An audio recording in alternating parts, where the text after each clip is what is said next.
ក្រមមកត្រូវទៅចាំឆ្នោតមកសុំបណ្ដៃទៅខាងកើតទីទៅហ្នឹងហើយហើយខ្នងខ្លួននេះណាជើងទីធំ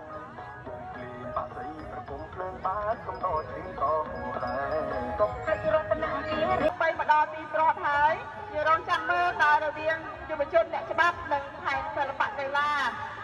មួយណាដែលនឹងទទួលបានជោគជ័យជើងពីរជើងហើយប្រកាសលទ្ធផលជូនគឺហើយទូយុវជនដែលច្បាប់និងទូផែនសិល្បៈកីឡាគឺទូជើងទី2នេះយើងនឹងរងចាំមើលទាំងអស់គ្នាតើរវាងយុវជនតាំងកំឡេងជាមួយនឹងយុវជនក្រុងវ៉ារិនទូមួយណានឹងទទួលបានជោគជ័យចាគូទី13កំពុង